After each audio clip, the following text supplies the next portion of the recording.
እግዚአብሔር አምላካችን የተባረከ ይሁን። ባለፈው የጀመርነውን ትምህርት አሁን ግን አይኔ አየችህ የሚለውን ነው የምንቀጥለው። አምስተኛው ነው። አሁን ግን አይኔ አየችህ ብለን እንቀጥላለን። ትንሽ እንጨምርበትና አሁን ግን አይኔ አየችህ ልቤም በአንተ ጸና ብለን ነው የምንሄደው ማለት ነው። ይህን የጀመርነው ታስታውሱ እንደሆነ እግዚአብሔርን መታዘዝ እውነተኛም አምልኮ በእኛ ህይወት ውስጥ እየታደሰ እያደገ የሚሄደው በመሐላ ብዛትና በሰቨን ስቴፕስ ብዛት አይደለም፣ እርሱን በማየት ከሚመጣ ግንኙነት ነው ብለን የጀመርነው ማለት ነው። እነዛ አይነት ነገሮች ቱዱ ሊስት ወጥቶ የሚሆኑ ይመስላሉ የሆነ ደረጃ ላይ የሚያደርሱ፣ ነገር ግን ከወር ከሁለት ወር አያልፉም። ከዘረዘርነው ውስጥ 7 ዘርዝረን 6ቱን እንኳን ታዘን አንዷን ደግሞ ካልቻልን እንደ ዶሚኖ ኢፌክት ሌላውን በሙሉ ትጥልና ባዶ ታደርገናለች ማለት ነው። ከማየት ግን የመጣ ነገር ከአንድ የመታዘዝ ደረጃ ወደ ሌላ የመታዘዝ ደረጃ እያሳደገን ይሄዳል። ቅድም እንደተዘመረው ነገር እንኳን ባይሳካ ባይኖር ጥያቄ እንኳን ቢሞላ ከአንድ መታዘዝ ወደ ሌላ መታዘዝ ያስገባል እንጂ ወደ ታችኛው ከተማ አይመለስም እያልን ነበር ያየነው። በተለይ በኢዮብ ዙሪያ አየን፣ እንደገና በያዕቆብ ዙሪያ አየን። እሱን ባዩ ቁጥር ኢዮብ መጨረሻ ምን አለ?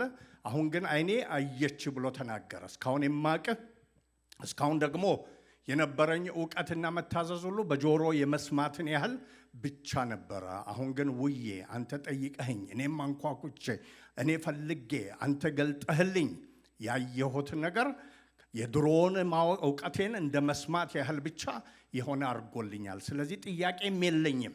እያከኩ ሁሉ ነገር ጠፍቶ ራሱ በእውነት አመልካለሁ ብሎ ዝቅ ብሎ ንስሐ ገብቶ ራሱን ንቆ በጌታ ፊት ሲሆን አየን። ያዕቆብም ደግሞ ለብዙ በረከት ሲል ብዙ መንገድ የሄደ ሰው ሄዶ ደግሞ በራሱ ስልት ያካበተ ሰው የማያልፈው ነገር ላይ ገጥሞ በረከቱ ሁሉ ሊያድነው ሳይችል ቀርቶ ከጌታ ጋር ብቻ ተፋጦ እሱን ብቻ ይዞ ባለመልቀቅ ይዞ ከዛ በኋላ ከተገናኙ በኋላ እሱም የተናገረውን ሰምተናል ማለት ነው። ባለፈው ሳምንት ስንነጋገር እግዚአብሔርን ፊት ለፊት አየሁት ሰውነቴም ድና ቀረች ብሎ ተናገረ ማለት ነው። እግዚአብሔርም ደግሞ ምን ብሎ ተናገረው? ስምህን ማን ነው ብሎ ጠየቀው። ስሙን ነገረው። ያዕቆብ አታላይ ብሎ መለሰለት። እግዚአብሔር ደግሞ ከዛሬ ጀምሮ ያዕቆብ አትባልም ማን ትባላለህ አለው? እስራኤል። ከሰውም ከእግዚአብሔርም ጋር ታግሎ ያሸነፈ ኤል እግዚአብሔር ነው። ይስራ የሚለው ቃል የሚታገል በጽኑ የሚታገል ነው።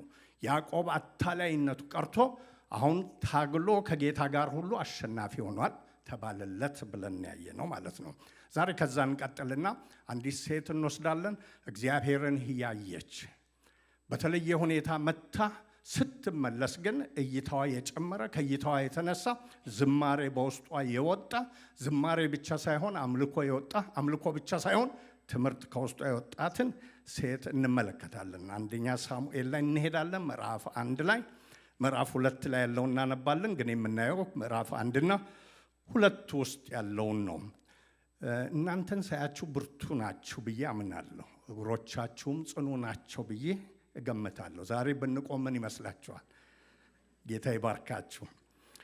ቆመን ይሄን እናነባለን። ምዕራፍ 2 ከቁጥር 1 ጀምሮ ያለውን የጌታን ቃል ሁላችንም መጽሐፍ ቅዱሳችንን አውጥተን እናነባለን። እንዲህ ይላል የጌታ ቃል ሲናገር አንደኛ ሳሙኤል ምዕራፍ 2 ሐናም ስትጸልይ እንዲህ አለች፣ ልቤ በእግዚአብሔር ጸና፣ ቀንዴ በእግዚአብሔር ከፍ ከፍ አለ፣ አፌ በጠላቶቼ ላይ ተከፈተ፣ በማዳንህ ደስ ብሎኛል። ኢየሱስ ጌታ ነው።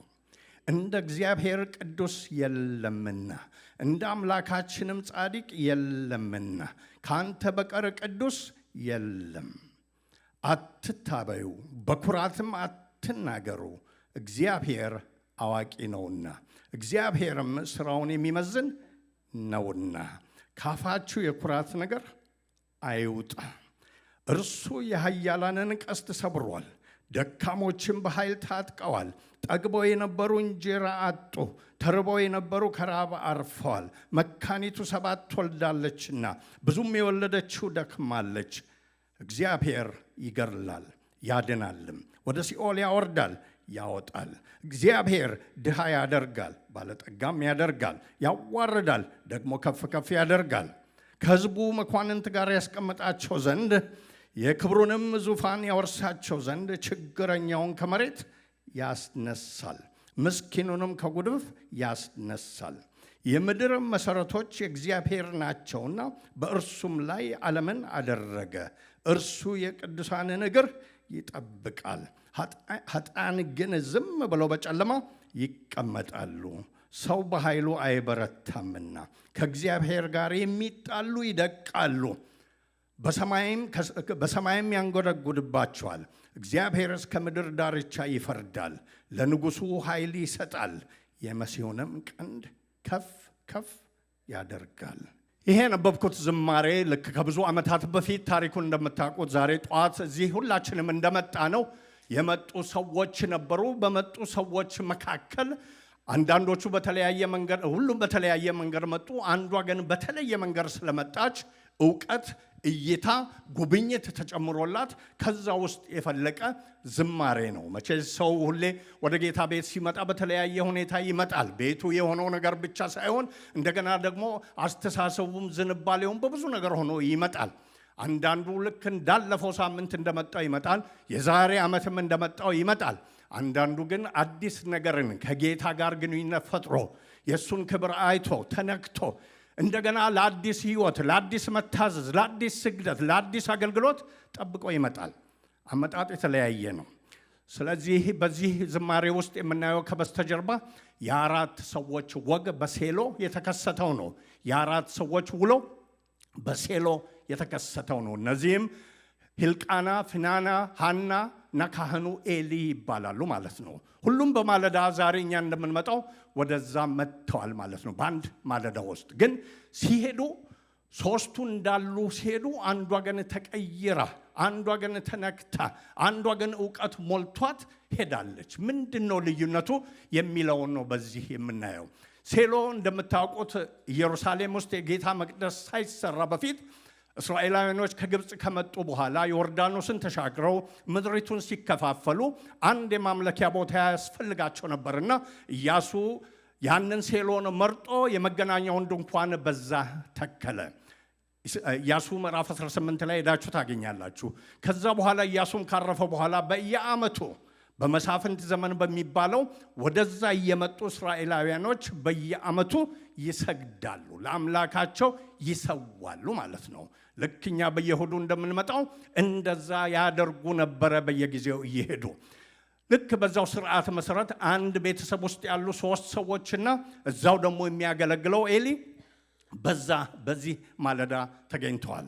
ቅድም እንዳልኩት ሁሉም የእያንዳንዱን የየራሱን ማንነትና እይታ ይዞ ነው የመጣው። ጥቂት እያንዳንዱን እያነሳን እኔ ሕልቃና የቤተሰቡ አባወራ ነው የሚባለው በዚህ ዘመን ማለት ነው። አባወራ ነው ማለት ነው። 2 ሚስቶች ፍናናና ሐና የሚባሉ አሉት ማለት ነው። ሕልቃና ማለት ትርጉሙ ጋድ ክሪኤትድ የሚል ነው። እግዚአብሔር ፈጠረ የሚልን የያዘ ነው። መልካም ሰው ነው። እዛ ላይ ምዕራፍ 1 ላይ ሄዳችሁ አንብቡ።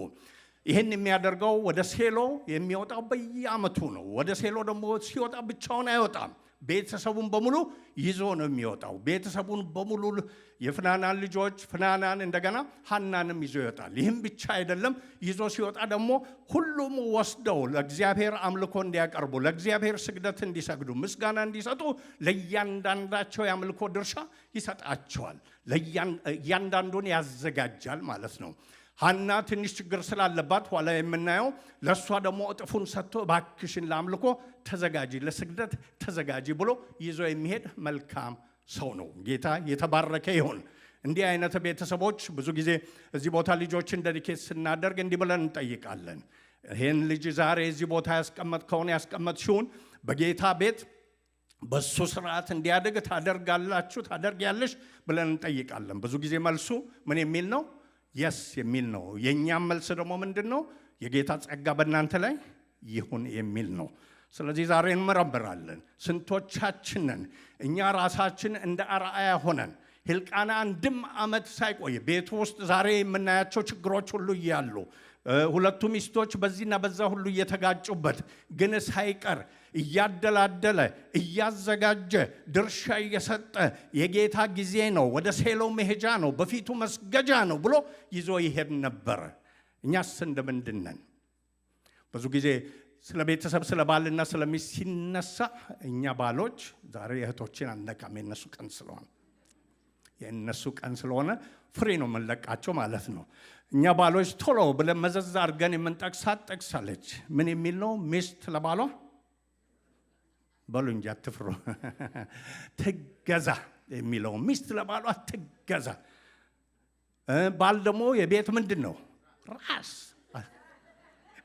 ልክ አሁን ደሬ እንዳለው ማለት ነው። በደንብ አድርገን ነው የምንለው ማለት ነው። እሷ ላይ ማንም አይቀድመንም። እንደ ጥይት የምንበረን ራስ ነን። መገዛትን ወዴት አደረግሽው እንላለን ማለት ነው። ነቃ ብለን ጥቅሱንም ደግሞ ሌላ ጥቅሶች በቃላችን አንይዝም። ይሄን በቃላችን ብቻ አይደለም ቦታውን ጭምር እንይዛለን። ኤፌሶን ላይ ባይብል ስተዲ ቤትን ማስጠኑ ከተባለ ተራ ከደረሰን ወዴት ነው ልባችን የሚጓድደው? ተገዢ የሚለው ላይ ተገዢ ራስ ነኝ የሚለው ላይ ጥሩ ነው። ራስነት ግን በምን ደግሞ ይለካል መሰላችሁ?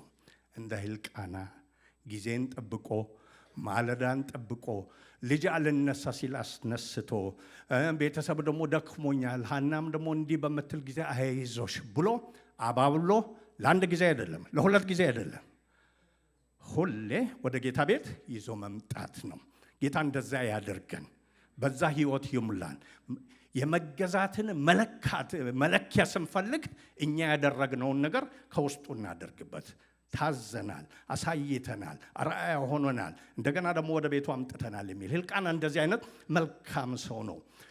ጌታን ስለሱ እናመሰግናለን። ግን እንዲህ አይነት ሰው ደግሞ ትንሽ በዚህ ዛሬ በምናየው ነገር ወደ ሴሎ ሲመጡ በተለይ ከሐና ህይወት ጋር በሆነው ትንሽ ውስንነት የእይታ የመንፈሳዊ እይታ ውስንነት ነበረበት። ጥቂት ነገሮችን አሳያችኋለሁ። እዛ ምዕራፉ ላይ ሄዳችሁ ምዕራፍ 1 ላይ ስታዩ የሐና አልወለደችም። ኋላ እንደምናየው ግን አለመውለዷ የባዮሎጂ ነገር ብቻ አይደለም ይላል ቃሉ ማለት ነው። ለምሳሌ ባዮሎጂ አንድ ሰው ረጅም አጭር ይሆናል አይደል? ጥቁር ነጭ ይሆናል። ያ የዛ ነው። ከዛ ልክ እንደዛው ደግሞ አለመውለድም መውለድም ይቻላል። ይሄን ግን እግዚአብሔር ቃሉ ምን ይላል? ሁለት ጊዜ እግዚአብሔር ማጸኗን ዘግቶ ነበር። ሁለት ጊዜ ይላል ማለት ነው። ሁለት ጊዜ እግዚአብሔር ማጸኗን ዘግቷል ሲል ምን እያለ ነው? በዚህ ጉዳይ እኔ ያለሁበት እያለ ነው። ዝም ብሎ የሆነ አይደለም፣ ከሷም የሆነ አይደለም፣ ከምንም የሆነ አይደለም። ምን አለ? እኔ ያለሁበት ይላል ማለት ነው። አምልኮ ይዞ የሚመጣ ባል፣ ቤተሰቡን እንደዚህ የሚመራ ሰው አንዱ ከጌታ መለመን ያለበት ነገር መንፈሳዊ ዲሰርንመንት ነው። በቤት ውስጥ የሚከናወኑ ነገሮች፣ የሚጎሉ ነገሮች መነሻቸው ምንድን ነው? ጌታስ ምን ይላል? መፍቻውስ ምንድን ነው የሚለውን ነገር ከጌታ ፊት መፈለግ ያስፈልጋል። ወንድማችን ልበል አባታችን ሕልቃና እችኛዋ ሳይድ አልነበረችውም ማለት ነው። ምክንያቱም ሐናን ምን ብሎ ነው የሚያጽናናው? ይሄን ቢረዳ እግዚአብሔር ነው የዘጋው የሚለውን ቢረዳ መፍትሄው ምንድን ነው? እግዚአብሔር የዘጋውን እግዚአብሔር ይከፍታል። ኢየሱስ ጌታ ነው። ታስታውሱ እንደሆነ ርብቃ የይስሐቅ ሚስት ምን ነበረች? መካን ነበረች ይላል ቃሉ አይደለም? ይስሐቅ ምን አደረገ? እግዚአብሔርን ለመነ። አትፍሩ እንጂ እግዚአብሔርን ለመነ። ከዚህም የተነሳ ርብቃ ጸነሰች፣ ሁለት ወንድ ልጅም ወለደች ይላል። ስለዚህ ሕልቃና አንዱ የመጀመሪያ የሚያደርገው እግዚአብሔር ከዘጋ ምን ያደርጋል? እግዚአብሔር ይከፍታል። ስለዚህ ምን እናደርጋለን? በፊቱ እንጮሃለን፣ እንጸልያለን። ሴሎም ስንሄድ ይህን እናደርጋለን ሊል ይገባው ነበር። ያ መረዳት ያ መገለጥ ግን አልነበረውም። አትሊስት በዚህ ቴክስት ላይ። ስለዚህ ምንድን ነው ያላት? አሁን ያለሽ ይበቃሻል። ላንብብላችሁ። አንዳንዴ አታምኑኝም እኮ ስታዩን። ከየት ነው የሚያመጣው? ኧረ እኔ መረጃ አለኝ። ቁጥር 8 ላይ ምን ይላል? ባሏ ምዕራፍ 1 ላይ ነኝ ወገኖች። ባሏም ሕልቃና ሐና ሆይ ለምን ታለቅሻለሽ? ለምንስ አትቀምሽም? ለምንስ ልብሽ ያዝንብሻል? እኔስ ከ10 ልጆች አልሻልሽምን? ምን እያላት ነው? በርቺ እንጸልያለን፣ ይሄ ነገርም ደግሞ ይመጣል ነው የሚለው። አይደለም፣ ጊዜው ጸልየንም ነበር፣ ጊዜው ተቆጥሯል፣ ረጅም ጊዜ ሆኗል። አሁን በቃ ታዩ እኔ አንዳንድ ጊዜ የሆነ ነገር ሲሆን ባርኮትን ቁጥር እንላለን አይደል? መልካም ነው ባርኮትን መቁጠር። አንዳንዴ ግን በሕይወታችን ያለውን ነገር ጌታ እንዲያነሳ ደግሞ ማንኳኳት የልጅነት ባህሪ ከጌታም የተሰጠን ፈቃድ ነው ማለት ነው። ስለዚህ በሱ ምክር ቢሆን ተዘጋየ፣ በቃ አንተ ትበቃኛለህ ብትል ቀጥለን የምናየውን ሴሎ ሄዳ ያደረገችውን አታደርግም ነበር ማለት ነው። በሱ አይን በቅቷል። በሱ አይን 2 እጥፍ አድርጎ እሱ የሚሰጠው ይበቃል። በሱ አይን ባልነቱ ይበቃል። በሱ አይን ይሄ የቆየ ነገር ነውና ፋይሉ የተዘጋ ነው የሚል ውስንነት ነበረው ማለት ነው። እንግዲህ ወደ ሐና ስንሄድ ይሄን ጫና እዩ ማለት ነው። እጦቷ ብቻ ሳይሆን ጫናዋ ምክርም የሚመጣው የሚያግዝ አይደለም ማለት ነው። አልቋል። ዝስዘት 4 ነጥብ የድምዳሜ የሆነበት ነው ማለት ነው። ስለዚህ እኔ በቃሻለሁ የሚል ነው። ተስፋ የቆረጠ ይመስላል፣ ፋይሉን የዘጋ ይመስላል። ይህም ብቻ አይደለም፣ ትንሽ ውስንነት አለው። አሁንም በዚህ ቴክስት መሰረት ስናይ ምክንያቱም ለሐና አይዞሽ ብሎ ይናገራል እንጂ ፍናናን በያስቱ በደንብ ፍናናን ብዬ ስለ አይቆጣም ብላለች። ልክ ነው፣ አይቆጣም ፍናና ማለት ነው። እንደምታሳዝናት፣ እንደምታበሳጫት፣ እንደምታስለቅሳት ያያል። ኋላ እንደምናየው አንድ ቀን አይደለም ፍናና ይሄን የምታደርገው፣ በየዓመቱ የአገልግሎት ድርሻዋ እሱ ነው። ኋላ እንደምናየው በቃ ሴሎ እንሄዳለን ከተባለ ጌራ አስገብታ የምታደርገው እሱን ነው። አንድ ቀን ቢሆን አላየም ሕልቃና እንላለን። ግን በየዓመቱ ሲሆን ኢፌክቱን ደግሞ ሐና ላይ ወዲያው ሲያይ መረዳት ያስፈልጋልና ዞር ብሎ ተይ ማለት ይገባል አላለም ማለት ነው። በሁለቱ መካከል እየዋለለ ነው። የዚች እንዲህ መሆንም ቢሆን እኔ በስጦታ ብዛት አሸንፋለሁ ሐናን፣ በመውደድ ብዛት አሸንፋለሁ ሐናን፣ ይቅርብሽ በማለት ብዛት አሸንፋለሁ ብሎ ነው ያሰበው ማለት ነው። እንዲህ ብሎ በዚህ ሁኔታ ነው የመጣው። የመጀመሪያው ጊዜ ሳይሆን በየዓመቱ ነው የመጣው። በየዓመቱ ሲመጣ ዝንባሌው ሐናን በተመለከተ ቤተሰቡን በተመለከተ ይሄ ነው ማለት ነው። እዛ በመሄዳችን አዲስ እይታ፣ አዲስ ነገር፣ አዲስ ግንኙነት፣ አዲስ ጉብኝት የሚል አይደለም ማለት ነው ከገጸ ባህሪው ስንረዳ። ከዛ ስንቀጥል ደግሞ ሁለተኛ አለች ፍናና ማለት ብራንች አውት ማለት ነው። በእንግሊዘኛው ቅርንጫፍ የበዛላት እንደማለት ነው። እውነትም እንደዚያው ልጆች ብዙ ያሏት ናት ማለት ነው። ጌታ በልጆች ባርኳታል። ከዚህ የተነሳ ፍንን ብላለች ማለት ነው። በሌላ አነጋገር ኢንቶክሲኬትድ ሆናለች ማለት ነው። በውስጧ ያለው ነገር በቃ እኔ ነኝ የሚያሰኝ ነው ማለት። ራሷን ስታይ ማንኝ በምትል ጊዜ የተባረኩ፣ የተጎበኘው፣ የታየው ማፀን የተከፈተልኝ ብዙ አላት እንደ ሲቪ የምታቀርበው። ስትንጎማለል አትታያችሁም? ቤት ውስጥ አካሄዷ ራሱ ይታየኛል በዓይነ ሕሊናዬ ማለት ነው። ሐና ፊት የምትሆነው ልጆቿን እየጠራች እሷ ፊት የምታደርገው፣ ፀጉራቸውን ስታበጥር፣ ፀጉራቸውን ስትሰራ የምትሆነው ሁሉ ነገር ሐናን አፕሊፍት ለማድረግ የሆነ ሳይሆን I have all የሚል ነው። እኔ ማነኝ? ሁሉ አለኝ፣ እግዚአብሔር ያየኝ፣ ለባሌ ልጆች የወለድኩለት። ለባሌ ልጅ መውለድ ብቻ ሳይሆን ዘር ትቆጥራለች ማለት ነው። ብዙ አላት። ይሄ ማንነቷ ነው ማለት ነው። የሚገርመው ነገር ቅድም እንዳልኳችሁ አንድ ቀን ይሆን ይህን ያደረገችው እንደው ስታ ይሆናል ምሕረት ይደረግ ብዬ ቴክስቱን ሳይ አይደለም፣ በየዓመቱ ነው የምታደርገው። ጌታ ይቅር ይበላት። እስቲ እንሂድና እናንብብ። ቁጥር 4 ጀምሮ ሕልቃና የሚሰዋበት ቀን በደረሰ ጊዜም ለሚስቱ ለፍናና ለወንዶችና ለሴቶች ልጆቿ ሁሉ እድል ፈንታቸውን ሰጣቸው።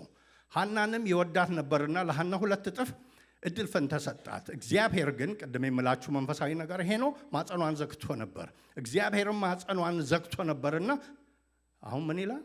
ጣውንቷም ታስቆጣት ታበሳጫትም ነበረ።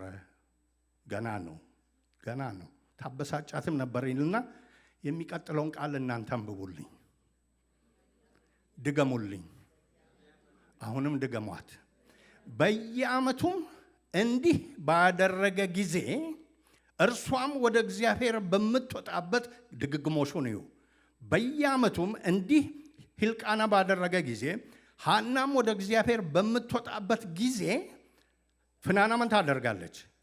ዋው ጆብ ዲስክሪፕሽን ነው ማለት ነው። ታበሳጫት ነበር፣ ሐናም ታለቅስ ነበር፣ አንዳችም አትቀምስም ነበር ይላል። ስለዚህ የፍናና ዌይ ኦፍ ላይፍ ሐናን ማሰቃየት ነው ማለት ነው ቤት ውስጥ ያለው። ይሄ ደግሞ ቤት ውስጥ ብቻ ሆኖ ቢቀር ደግሞ አንድ ነገር ነው።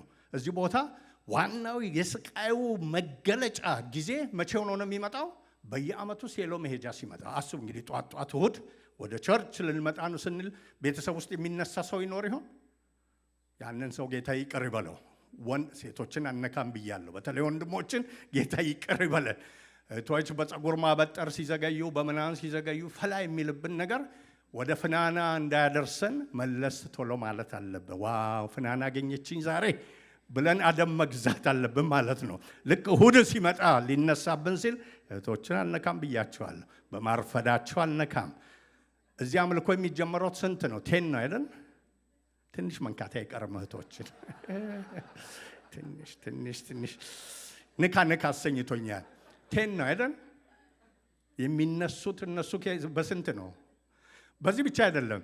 በጣም የሚገርመው አንድ ሳይድ እንትን ወሰዱና ይሁት ቀጠሮ ስንይዝ 10 ይባላል አይደለም? የተባለው ወንዶች ከስንት ጀምሮ ይንቀሳቀሳል ልባቸው? ከኤት ጀምሮ በቃ ልክ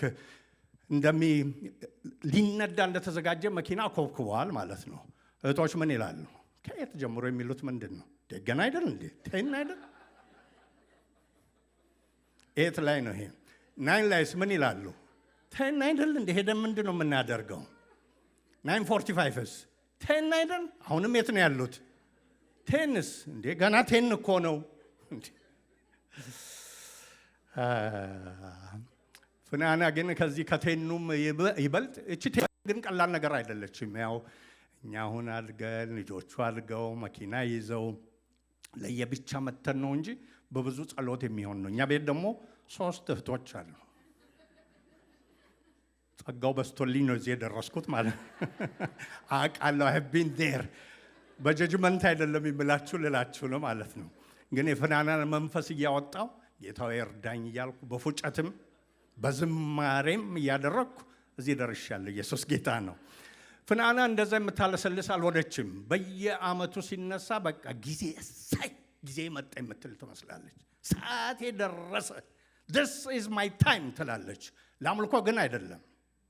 ሴትዮዋን ለማሰቃይ የኔ ማንነት እስካሁን የሚታየው የት ነው? ሰፈር ብቻ ነው። ሰፈር ጎረቤት ያየኛል፣ ባል ያየኛል። ሴሎ ስንሄድስ ማን ያየኛል? ሰው ሁሉ ነው የሚያየኝ እንደማምር፣ ልጆች እንዳሉኝ፣ እንደተባረኩ የምትልና ማለት ነው። ስለዚህ ወደ ሴሎ ስትመጣ እንደ ሕልቃናም ቤተሰብ አዘጋጅታ አይደለም የምትመጣው። እንደ ሐናም አዝና አይደለም የምትመጣው። እሷ ምን ሆና ነው የምትመጣው? አለኝ ብላ ተሞልታ ነው የምትመጣው ማለት ነው። እዚህ ከኋላ የምታዩት ፎቶ ላይ ፍናና ወዴት ዞራለች? ሐና ትጸልይ አይደለም? ሕልቃናም ሊረዳ አስቦ ባይጸልይም አብሯት ቆሟል። ፍናናስ I don't need anything የምትል ትመስላለች ማለት ነው። ሁሉ አለኝ፣ የተጎበኘው፣ የታየው፣ የተመዘንኩ፣ የተከበርኩ የሚል መንፈስ አላት ማለት ነው። በዛ መንፈስ ትመጣለች። አንድ ቀን ቢሆን ቴክስቱም እንዲህ አይላትም ነበር። ግን ከዓመት ወደ ዓመት የሆነ ልምድ ስለሆነ እንደዚህ ይላል። ይሄ አይነት ነገር በጣም አስቸጋሪ ነገር ነው። ልክ እንደ እንትን እያደረገን አነሳ ነው እንጂ ወደ እግዚአብሔር ቤት የምንመጣበት አቲቲዩድ ሁሌ ማተር ያደርጋል። የጌታ ቃል መክብብ ላይ ሲናገር ወደ እግዚአብሔር ቤት በገባህ ጊዜ እግርህን ጠብቅ። እርሱ የት አለ? በሰማይ። አንተ የት አለ? ልዩነት ያን ያህል ነው። ስለዚህ ባለፈው እሑድ መጥተህ ስለሄድክ ከዛም በፊት መጥተህ ስለሄድክ ብቻ ያው ነው ብለህ ሁሌ አታስብ። ጌታ ቤት ስትመጣ መገኛው ነውና ቃሉ ራሱ ይናገራል አይደል? ቤተ ክርስቲያኔን ይላል አይደል? የእግዚአብሔርን ማደሪያ ቤት ብሎ ይጠራል። ወደዛ ስትመጣ ምን አድርግ? አስበህና ወደ ቤቱ እንደመጣ፣ ወደ ታላቅ አምላክ እንደመጣ፣ ወደ ቅዱሳን ጉባኤ እንደመጣ አስበን ልንመጣ ይገባል ማለት ነው። እንደ ወትሮ ብቻ እድር እንደምንሄድ ስራ ቦታ እንኳ ሰኞ ስንሄድ ዝግጅት አለን። ባለቃችን ፊት ሆነን የምንቀርበው በሰዎች ፊት ሆነን የምንቀርበው ወደ ጌታ ቤት ስንመጣ ዝግጅት የመንፈስ ዝግጅት የዘንባሌ ዝግጅት የጥበቃ ዝግጅት በእውነት በጣም ተገቢ ነው ማለት ነው። ፍናና ያጣችው ይሄንን ነው። አያችሁ ብዙ ነገር አላት፣ በልጆች የተባረከች ናት። ግን በጥበቃና በመንፈሳዊ ነገር ባዶነት የተጫናት ናት። ጌታ ከዛ ያድነን። ብዙ ነገር ተባርከን በእውቀት ተባርከን ሁሉ ነገር ኖሮን ወደ ጌታ ስንቀርብ ያ ዝንባሌ በፊቱ የሚንቀጠቀጥ እሱን የሚፈራ እሱን የሚጠብቅ ከሌለ ከንቱ ነው።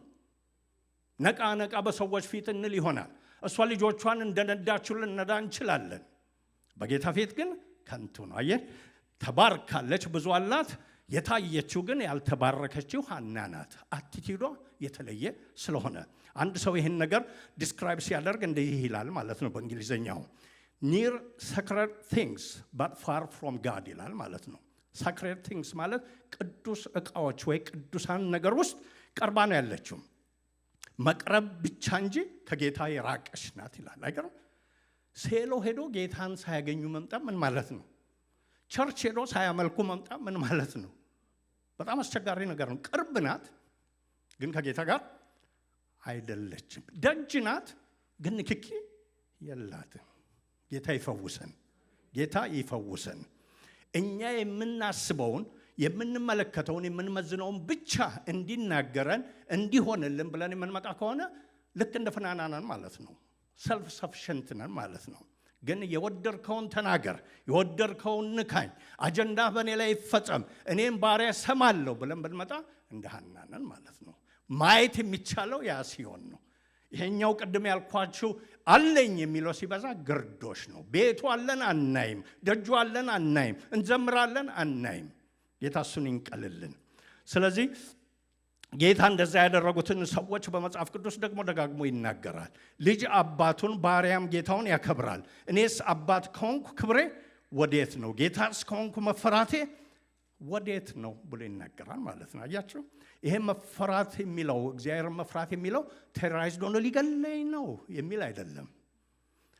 ስትሪከን ሆነን ከክብሩ ከግርማው ከቅድስናው ከማንነቱ የተነሳ አይቶና ወዶ ማክበር ማለት ነው። ማክበር ማለት ነው። ይገርማችኋል ሰዎች ከኛ መካከል ባለስልጣን ሲሆኑ የሚኬድበትን መንገድ አስባችሁ ታውቃላችሁ? ከኛ መካከል አሁን አንዱ እዚሁ የምናውቀው ከልዬ ስንተቃቀፍ የነበር ነው። ሰፈር ሲመረጥ ምናምን እየሆነ የሀገር ፕሬዝዳንት ሲሆን እሱ ሰውዬ ነው አይደል? በሰፈር ያውም ከኛም ሊያንስ ይችላል፣ በእውቀቱም ሊያንስ ይችላል። ግን ተመርጦ ሄደ። ሰው ሹመት፣ ክብር፣ ማህበረሰብ እየጨመረለት ቀና ያለ ሲሆን ቢሮ ስንሄድ እዛ ሰውዬው ጋር እንዴት ነው የምንሆነው? አንደኛ በስንት መከራ ነው የምንገባው ወደዛ ቢሮ። ካስገቡንም በኋላ የድሮ አንቺ ደህና ነሽ የሚለው የለም አንደበት። አንቺ ደህና ነሽም ብቻ ሳይሆን ንግግራችን ራሱ በደንብ ያንን ቢሮውን የመሰለና ያከበረ ነው። አሁን በዚህ ሀገር ያሉት ፕሬዝዳንት ኒውዮርክ ነበሩ። አብረው የሚኖሩ ብዙ ሰዎች አሉ ከሳቸው ጋር አይደለ? ብዙ ጊዜ የነገዱ፣ ያደረጉ፣ ያበላሹ፣ የጣሉ፣ ያነሱ። ዛሬ ቢሮአቸው ሲገቡ እንዴት ነው የሚሆኑት? በብዙ ክብር ነው የሚገቡት፣ ለቦታው የተሰጠ ስላለ። አስቡ ማለት ነው።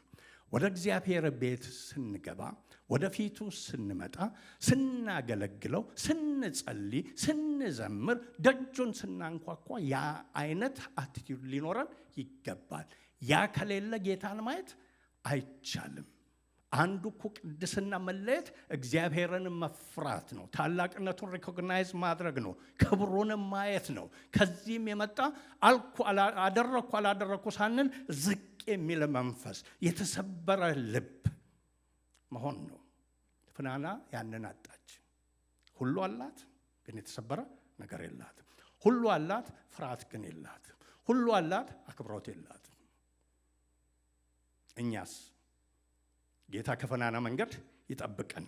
ሌላም ይናገራል። የጌታ ቃል ሲናገር መባህን በመሰዊያ ላይ ብታቀርብ፣ በዚያም ወንድምህ አንዳች በአንተ ላይ እንዳለው ብታስብ፣ በዚያ በመሰዊያው ፊት መባህን ትተህ ሂድ፣ አስቀድመ ከወንድምህ ጋር ታረቅ፣ በኋላም መጥተህ መባህን።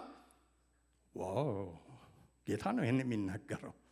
ላመልክ ነው የመጣሁት እኔ ከአንተ ብቻ፣ አንተን ነገሬን የምታውቀው እያን ዘው እያን የጌታ መንፈስ ትዝ ይልሃል ብሎ በሚያሳይ ጊዜ ዘውታን ትተህ እያለ ነው ማለት ነው። ምን አድርግ? ሄደ ፍታ። እንዲህ ስላችሁ አንድ ቀን ደግሞ ልፈታ ይጃለሁ ብላችሁ ውር እያላችሁ እንዳትወጡ። ስትወጡ ሄዳችሁ ፎርሹር ፍቱ። እዚህ ሆናችሁ ምን ትላላችሁ መሰለህ? እነሆኝ ጌታ ሆይ እንኳን ተናገርከኝ፣ በአንተ ፊት ፈትቼዋለሁ፣ ፈትቻታለሁ። ይኸው በአንተ ፊት ቃል ገባለሁ፣ ከዚህ ስወጣ ደውዬ እናገራለሁ ማለት እንችላለን ማለት ነው። ያንን ግን እሷ እንዲያርጋኝ ያን ቀን ያ መንፈስ ማን ነው? የፍናና መንፈስ ነው። የፍናና መንፈስ ነው። ዳተኝነትን የሚያመጣ ግርዶሽን የሚያመጣ ቀና እንዳንል የሚያደርግ ቤት ሆነን እንድንከሳ የሚያደርግ ነው። የጌታ መንፈስ መጥቶ ያንን ሲናገር እምቢ ማለት ጌታን እንዳና የሚያደርግ ነው። ሲምፕል ነገሮች ይመስላሉ፣ ግን እውነተኛ ነገሮች ናቸው። ደግሞ የሚገርመው ማየት ስንጀምር ይሄን ማድረግም አንፈልግም። እሱን ያየ ይሄን ሊያደርግ ፍላጎቱም ብቃቱም ጉጉቱንም እያጣ ነው የሚሄደው። እርሱን አለማየትና ራስን ማየት።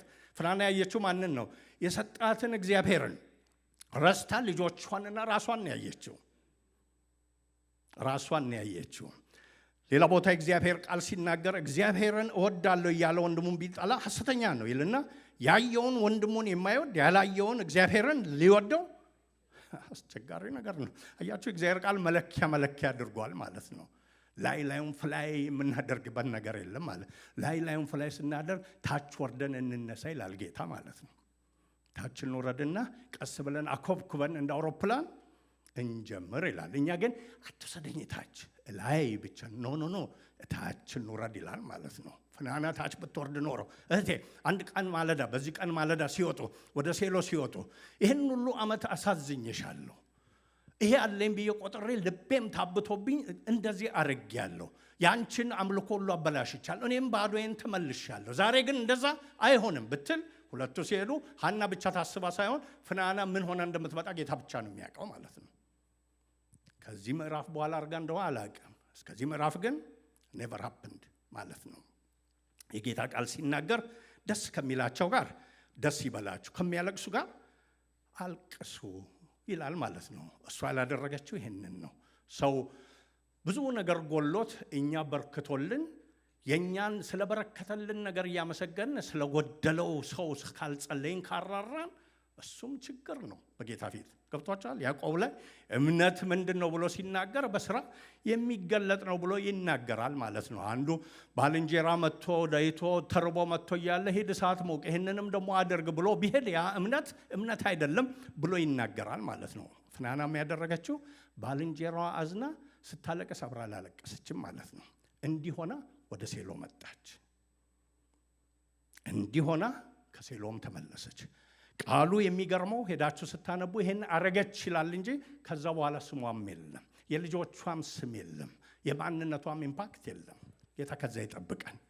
ልክ በሆነ ነገር ላይ ሜንሽን ተደርገን ብን ብለን የምንጠፋ ከዛ ይልቅ ስንጠቀስ ሕያውነት የጌታ ሕያውነት በእኛ ተገልጦ ልዩነት ጌታ በእኛ ብቻ ሳይሆን ፍሮስ አምጥቶብን የምናልፍ ከሌኮ በኖረበት ዘመን ከሌት ባለችበት ዘመን በሰፈሯ በመስሪያ ቤቷ ይሄ ሆነ የምንባል ጌታ ያደርገን።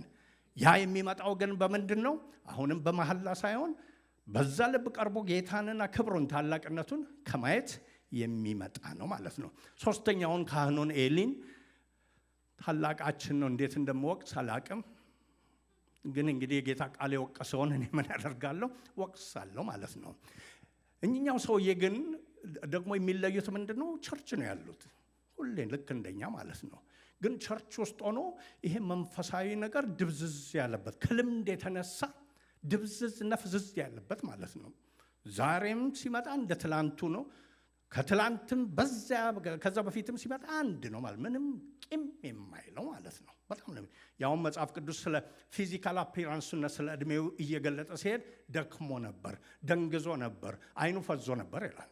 ይሄ ናሬቲቭ ሊትሬቸር ውስጥ በስነ ጽሁፍ ውስጥ ባለው መንፈሳዊ ምልከታዎችንም የያዘ ነው ማለት ነው። ብቃቱ ምንድን ነው? ያ ሰውዬ ሲባል ካሌብን ታስታውሳላችሁ አይደል? እድሜው የሸመገለ ነው፣ ጉልበቱስ አያችሁ። ይሄ ግን እድሜው ምንድን ነው? የሸመገለ ነው። የሸመገለ ነው። እድሜው ብቻ ሳይሆን መንፈሳዊ ነገሩ የሸመገለ ነው፣ ፍዝዝ ያለ ነው ማለት ነው። አንዱ ፈዛዛነቱ በሐና ብቻ የተገለጠ ሳይሆን እዛ ቦታ ምዕራፍ 2 እና 3 ሄዳችሁ ስታዩ ልጆቹ ምናምንቴ መጽሐፍ ቅዱስ ባለጌና ምናምንቴ ካለ እስቲ ያስቡ። አሁን እኛን አትሳደቡ ብሎናል አይደል? እኔ አሁን ምናምንቴ ስል ብትሰሙኝ ዘሆልዌ ላይ በኢየሱስ ምን ነካው አይደል የምትሉ ፓስተር፣ አዎ እኔም አፌን ጠብቅልኝ ጌታ ሆይ ጉድ እንዳያደርጉኝ። ግን መጽሐፍ ቅዱስ ራሱ በቃሉ ሰውን ምናምንቴ ካለ ምን ማለት ነው እስቲ ያስቡ። ባለጌ የተባለ ሰው አለ። ይሄን ደግሞ አይታችሁ ሰውን ባለጌ እያላችሁ አትሄዱ ፕሊዝ። ቃሉ ነው ያለው ማለት ነው። ናባልን የአቢግያን ባል ምንድነው ይለዋል? ባለጌ ሰው ነበር። የኤሊን ልጆች ምን ይላል? ምናምንቴዎች ናቸው።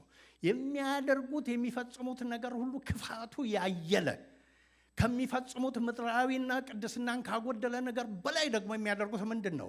ለእግዚአብሔር መስዋዕት የወጣውን የተመረጠውን ነገር ወስደው ሳያፍሩ ቀምተው የሚበሉ ናቸው። ሴሎ ውስጥ ሰውየው እያየ ምን ይላል? እንደ ያን ነገር ሰማለሁ፣ ምን ነው ልጆች 4 አድርጉ ብሎ ዝም ይላል። እግዚአብሔር አየና ያንን ነብይ ላከበት። እኔ መርጬ አስቀምጬ ምዕራፍ 2 ላይ ሄዳችሁ አንብቡ። በዚህ ቦታ አስቀምጬ እንዲያርጌ አንተ ግን ከኔ ይልቅ ልጆችህን አከበርክ። እኔን ናክ፣ የሚያከብሩኝ ይከብራሉ፣ የሚንቁኝ ይናቃሉ ብሎ ትንቢት ነገረው። ቂም ይልን ነው ሰውየው። ትንቢት ተናግሮ ሰውየው ሲሄድ እዛው ነው ኤግዛክትሊ was there። ምንም አላለ። ይሄ ሰውዬ እንዴት ነው የሚሰማው ብሎ ጌታ ደግሞ አሰበና ሳሙኤል አሁን የሚወለደው ዛሬ የምንተዋወቀው ሃይ ሳሚ የምንለው ሳሙኤል ትንሽ ነበርና ጌታ ገልጦለት መልእክት ሰጠው አይደል? የመጀመሪያ ትንቢቱ እሱ ነው። ምንድነው የገለጠልህ ብሎ ኤሊ ሲጠይቀው ነገረው። ቅድም ነብዩ የነገረውን አሁንም ጨምሮ ነገረው። ምን አለ ኤሊ? እግዚአብሔር አምላክ ነው፣ የወደደውን ያድርግ። ዋው! ጌታ ልባችንን ከዚህ ጠብቅ። ከሳኦልና ከዳዊት በሳኦልና በዳዊት ያለ ልዩነት ታውቃላችሁ? መሰረታዊ የሆነው ክፉ ነገርን በማድረግ ዳዊት ይበልጣል። በመመለስ ነገር ግን ባለመመለስ ደግሞ ሳኦል ይበልጣል ማለት ነው። ገብቷቸው ሰውን ሁሉ ገለዋል ዳዊት አይደል? እጅ ላይ ደም አለበት ተብሎ ነው ቤተ መቅደሱ ሁሉ ያልሰራው ማለት ነው። ሳኦል ሲያበላሽ መልእክት በሳሙኤል እግዚአብሔር ሲልክለት ሁሌ መልሱ ምንድነው? ሰበብ ነው።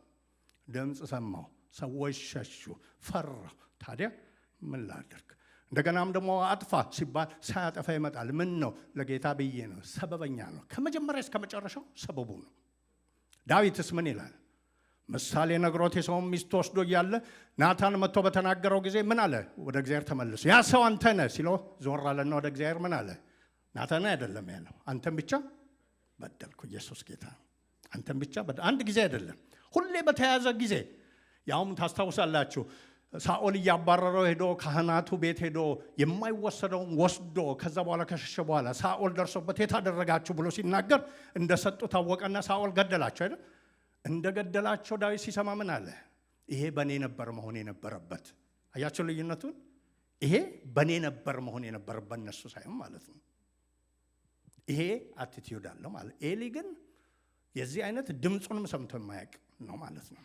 ከዛ የተነሳ መደንዘዝ ስላለበት በዛ ማለዳ ሴሎ ውስጥ ጉብ ብሏል። በወንበሩ፣ በአገልግሎቱ፣ በሹመቱ ቃሉ እንደሚለው ይላል። ወንበሩ ላይ ተቀምጦ ነበር፣ መንበሩ ላይ ይላል ቁጭ ብላ ጎብ ብሎ። እሷ እንግዲህ የጌታ ቤት ነው ብላ የጌታ አገልጋይ ነው ብላ እዛው ውስጥ እዛ ፊት ለፊት ሄዳ ደግሞ ትጸልያለች። አሁን እንደምናየው ማለት ነው። አያችሁ፣ ሰክሮ የመጣ ሰው እንኳ ቢሆን ሰክሮ የመጣ ሰው ሲጸልይ እዛ የተቀመጠ ሰው ወይ እንደኔ ቆመ ቀድሞ ምን ማድረግ አለበት? ጀጅ ከማድረጉ በፊት ከመናገሩ በፊት አትሊስት መስከሩን ማረጋገጥ አለበት። ጠይቆ ነው ምን ሆነሽ ነው ልጄ ቢል ስተት ውስጥ አይገባም። ምን ሆነሽ ነው አላት እንዴ? አላላትም። አንቺ ሴት ይህን ስካርሽን አስወግጂ። ለሐና ስንት ጊዜ ነው ስብራት የሚገጥማት አስቡ። ቤት በፍናና ስብራት። ሂልቃና ጥሩ ባል ነው ግን አልተረዳም። እኔ በቃሻለሁ ይላል። ልጇ ነው እሱ። ተዩ ይላል። ችግር ነው። እዚህ ደግሞ መጣች። አሁን እንደማሳያችሁ ተነስታ ደግሞ ስትጸልይ ሰውየው ይረዳኝ፣ በጌታ ተመስሎ ነው ያለው። ይረዳኛል ያለችው ምን ይላል? እንዴቷት አቤቱ እንዴት አስቸጋሪ ነገር ነው። ስካርሽን አስወግጂም። ጌታ ባይረዳት ኖሮ ጌታ ባይረዳት የምትፈልገውም እሱን ባይሆን ኖሮ እሷ ምን ብላ ነበር የምትሄድ? ስብርብር ብላ ሁለተኛ ወደ ሴሎም አልመጣም ብላ መሄጃዋ ነበር ማለት ነው። ካህኑ የተቀመጠው በመካከል በእግዚአብሔርና በእነሱ መካከል ሆኖ የሚያስተባብረው ሰካራም ብሎ ሌቨል ሲያደርጋት እኔ ብላ ውጥት ብላ ትጠፋ ነበር። ግን ባለፈው ሳምንት በያዕቆብ እንዳየነው ነው ለመጥፋት አይደለም የመጣሁት፣ ምን ለማድረግ ነው? ታግዬ ለማሸነፍ ነው ብላ ስለመጣች የሱም ነገር አላገዳትም ማለት ነው። ስለዚህ 4 ሰዎች ወደ ሴሎ መጡ። ሕልቃና በውስንነት መጣ፣ ፍናና በድፍንነት መጣች። ሕልቃን ማን ነው? ኤሊ ደግሞ በመደንዘዝ መጣ በዛ ማለዳ። ሐናስ በተራክቦ መጣች፣ በኢንካውንተር ፍለጋ ማለት ነው። ተራክቦ በሉ እስቲ። በተራክቦ መጣች፣ ከዛም የተነሳ አሸነፈች። ጌታ የተባረከ ይሁን። ወደሚቀጥለው ስላይድ እንሄዳለን። ከነሱ በጣም ትለያለች እችኛው። እነሱ ከቤት ሲወጡ ሙሉ ናቸው። እንትና ማን ነው? ኤሊን ጨምሮ ማለት ነው። ሁሉ ነገር ቱጌዘር ሆኖላቸዋል፣ ምድራዊው ነገር። እሷ ግን ሁሉ ጎሎባታል ማለት ነው። ባዶ ነች። ራሷ እንደምትናገረው የተዋረደች ነች። አደባባይ ብትወጣ አለኝ ብላ የምታሳየው ነገር በምድራዊ መለኪያ ደረጃን የሚሰጥ አንድም ነገር የላትም ማለት ከባሏ በስተቀር ማለት ነው። የላትም። ግን እንደዛ ሆና ነው የመጣችው። ቃሉ ሲናገር አዝና ነው የመጣችው፣ ተጨንቃ ነው የመጣችው፣ ተበሳጭታ ነው የመጣችው ይላል ማለት ነው። ያ ነው መምጣቷ። ግን ያ በዛ የመጣችበትን ነገር በተራክቦ ወደ እግዚአብሔር በቀረበችበት አቲቲዩድ ለውጣው ሌላ ነገር ውስጥ ሆና ሄደች ማለት ነው። ሰባኪ ሆና ጨርሳ ሄደች ማለት ነው። እሱን ነው አብረን የምናየው ማለት ነው። ስለዚህ ምን አደረገች? እዚህ ከኋላ እንደምታዩት ድርብርብ የሆነ ኢንካውንተር፣ ድርብርብ የሆነ ተራክቦ ከእግዚአብሔር ጋር ፈጠረች ማለት ነው። የመጀመሪያው ተራክቦ ምን የሚል ነው? ይታያችኋል ይሄ ከኋላ። እሺ፣ በሐዘን ወይ በቁስል ውስጥ ሆና ተራክቦን ፈጠረች ማለት ነው። ብዙ ጊዜ ሐዘን፣ ስብራት፣ ብስጭት ሲበዛ አንዱ የሚያደርገው ሰዎችን ምንድነው? ከጌታ ያርቃል። ጠበቅኩ፣ ለመንኩ። መገዛት ቢባል እንደኔ ተገዛልህ የለም። ማገልገል ቢባል እንደኔ ያገለገለ የለም። በየዓመቱ ሴሎ ሄዳል። ቀርቼ አውቃለሁ፣ አልቀረውም። መስዋዕት አላመጣውም፣ አምጥቻለሁ። ስግደት አልሰገርኩም፣ ሰግጃለሁ። ታዲያ ምንድን ነኝ? ሐዘን ነው። አያችሁ፣ ሰው ሲከለክል ሁሌ እንደምላችሁ ምክንያት ይሰጣል። አልቻለም፣ አልገባውም፣ ክፉ ሆኖ ነው። እግዚአብሔር ሲከለክል ምን ምክንያት ይሰጣል? እስቲ ምን ምክንያት ትሰጣላችሁ? አልቻለም ይባላል፣ የለውም ይባላል፣ አላየም ይባላል። ሁሉ አለው፣ ሁሉን ይችላል። ሁሉን ደግሞ ቃሉ እንደሚለው ዘግቶት እምቢ ሲል በጣም ሊያርቅ የሚችል ነው። እሷ ግን ምን አደረገች? ቅድም እንደዘመርነው ሊያርቅ የመጣውን ነገር ለተራክቦ ተጠቀመችበት ማለት ነው። መስዋዕቱን ሰጥተው ስግደቱን ሲጨርሱ ቃሉ ምን ይላል? እሷም ተነሳች። ከዛ ይላል ኢየሱስ ጌታ ነው። ተነስታ መሄድ አይደለም፣ ተነስታ ለማማረር አይደለም፣ ተነስታ ደግሞ ወደ ብስጭት ለመግባት አይደለም፣ ተነስታ ወደ ጌታ ፊት ለመቅረብ ማለት ነው።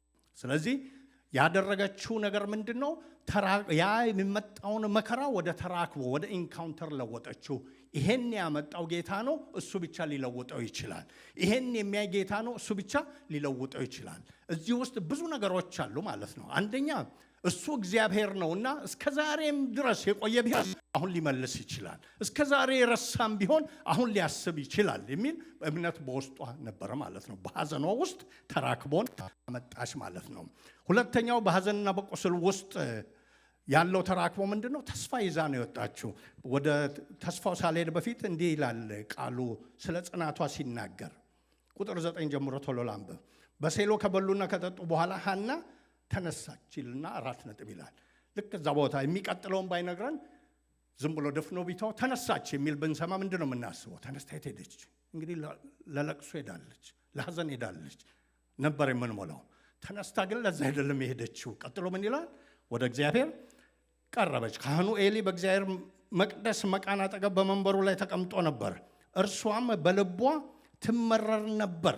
እንዳለች ነው የቀረበችው፣ አልሸፋፈነችም። በእግዚአብሔርም ፊት ምን አደረገች? ጸለየች። በእግዚአብሔር ፊት ምን አደረገች? ጽኑ ለቅሶ አለቀሰች። this is my time አምና መጥቼ ተመልሻለሁ። ካቻምና መጥቼ ተመልሻለሁ።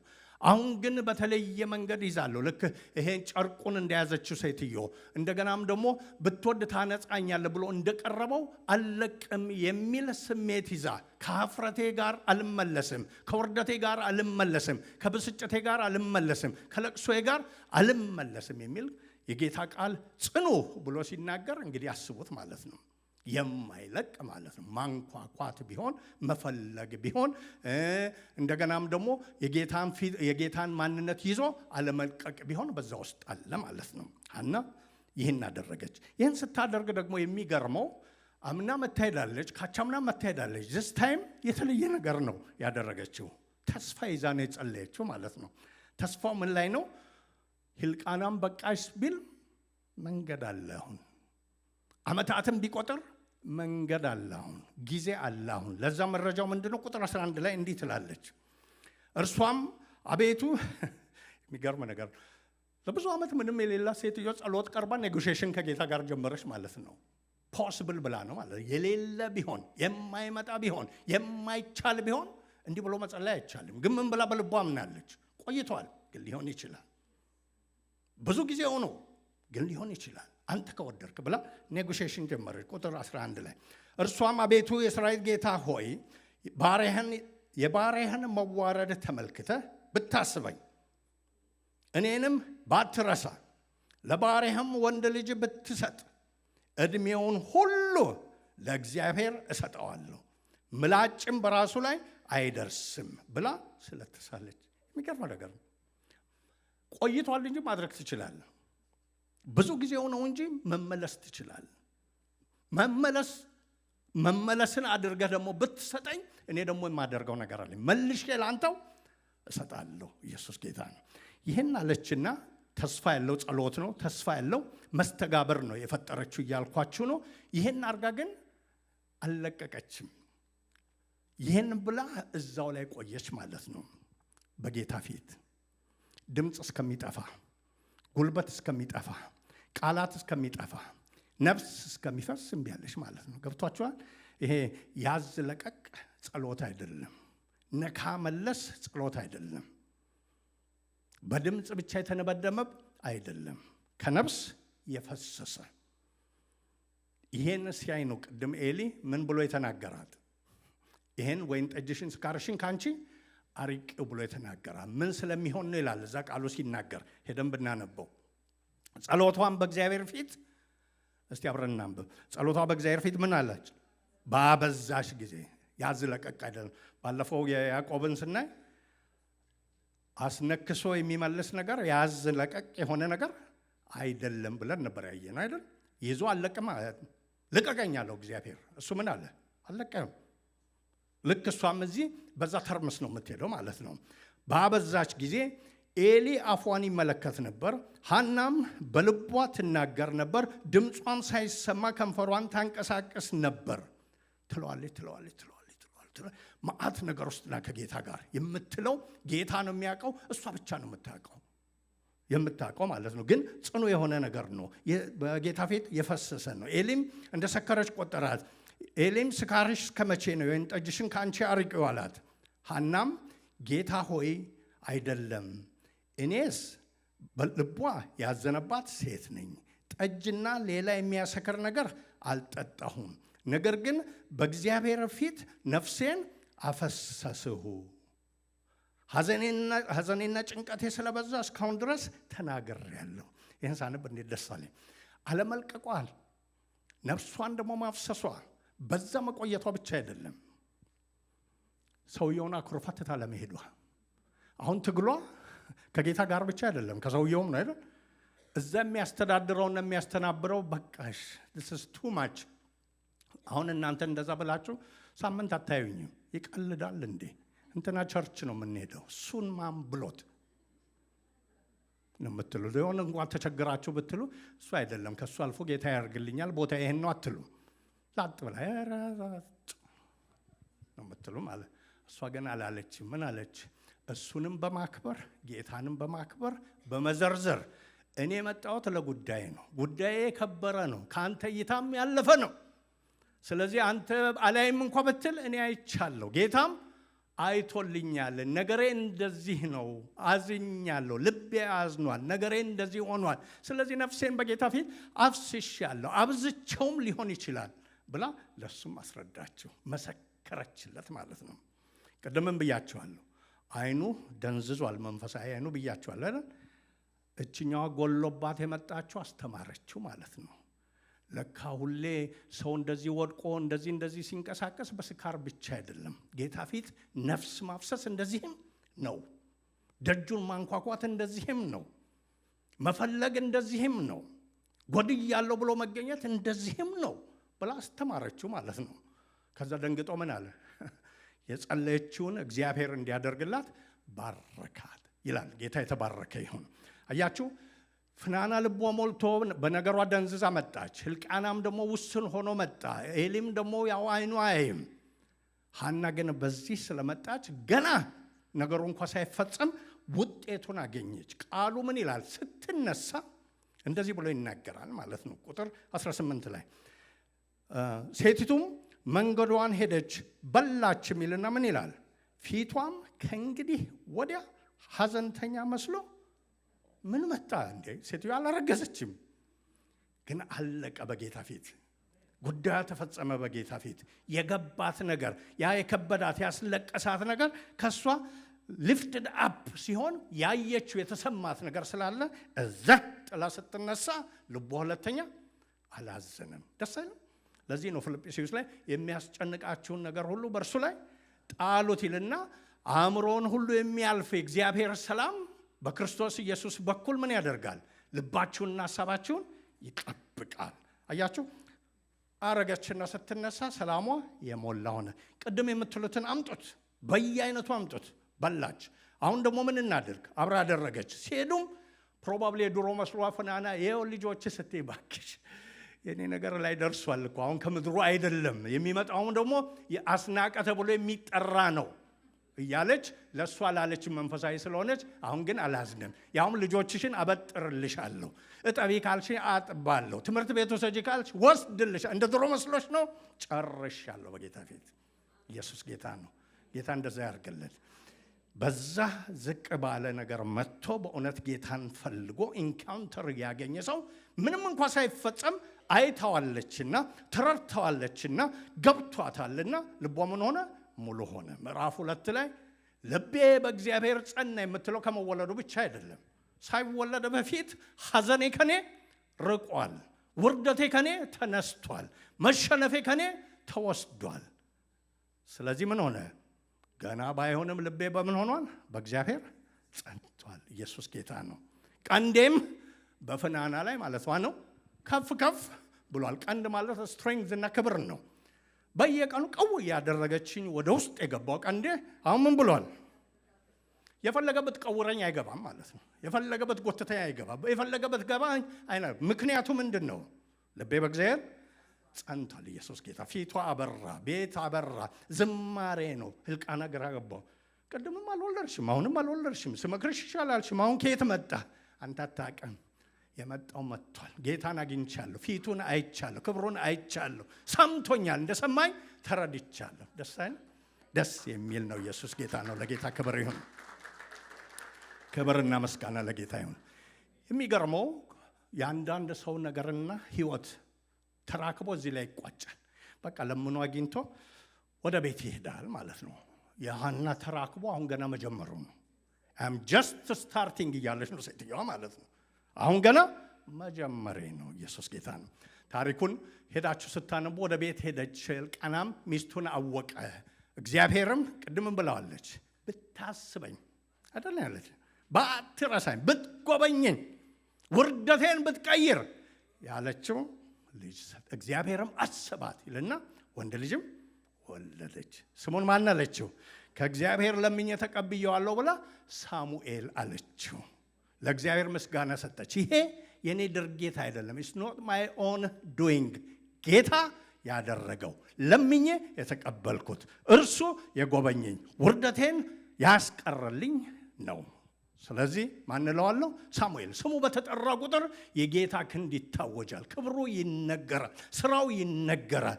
የኔ ማንነት ለምኜ እንዳገኘሁትና ጌታ ደግሞ ውርደቴን እንዳነሳ ይነገራል። በየዕለቱ ማን ይባል? ሳሙኤል ይባል። አልተወችም፣ ተራክቦ ማለት ነው። ቤቷ ሆና እያጠባች እያለ ሕልቃና ለትንሽ ጊዜ ሂድ አንተ በየዓመቱ እኔ አጥብቼ እስከመጨረስ ድረስ ይህን ልጅ አሳድገዋለሁ። ምን እየነገርኩ አሳድገዋለሁ? ስምህ ሳሙኤል፣ ለምኜ ያገኘው ጌታ ውርደቴን አይቶ በአንተ የጎበኘኝ፣ እኔም ደግሞ ገና ስጸልይ ለእግዚአብሔር ሰጥቻለሁ ያልኩ አንተ የማነ?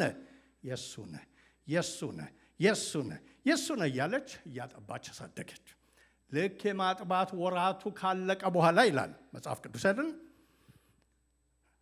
ብዙ ሰዎች በጉብኝት ነው አይደል የሚሰናከሉት?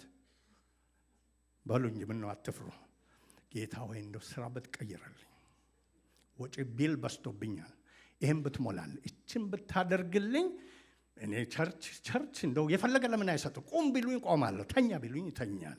አሁን ከሮጥኩት በኋላ ይላል ጌታ ደግሞ ቸር ነውና እንደማታደርግም አውቃለሁ፣ ግን ለራስህ ህይወት መመርመሪያ ይሁን ብሎ ሲሰጥ የመጀመሪያውን ጌታን ባርኩልኝ፣ ጌታን ባርኩልኝ እያልን ብቅ እንላለን።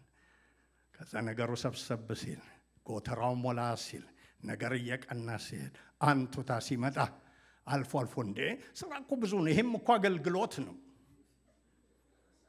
ይሄም እኮ አረሳናችሁ፣ ሃሎ ምናምን ስል ምን ነው ጠፋ? ኦ አረሳናችሁ። ጌታ ይባርክ። ድሩ አረሳናችሁ። ሐናን አሁን ኤሊ ቢደውል ሕልቃናም አረሳሙ። ኤሴሎ ነው የምትሄደው፣ አረሳውም ሂዱ ማለት ነበረባት። እንደኛ ብትሆን ማለት ነው። እንደኛ ብትሆን ግን አይደለችም። ከእግዚአብሔር ጋር የዋለችበት ተራክቦ ነፍሷን ሰምጠጥ አድርጎ ስለገባ ሌላ ልጅ የላትም። ልብ በሉ። ሲተርፍ እኮ መንታ አድርጎ ሰጥቷት። አሁን የትሪፕሌት ምናምን የሚባሉ አሉ አይደል? ስድስቱ ላይ የሚወልዱ ልክ እንደዛ ሰጥቷት። ይሄኔ መጀመሪያ አንተ ነው ተብሎ ቢሰጥ ቀላል ነው። ስንት ዘመን ተለምኖ የተገኘ አንዱ ሊሰጥ ነው ማለት ነው።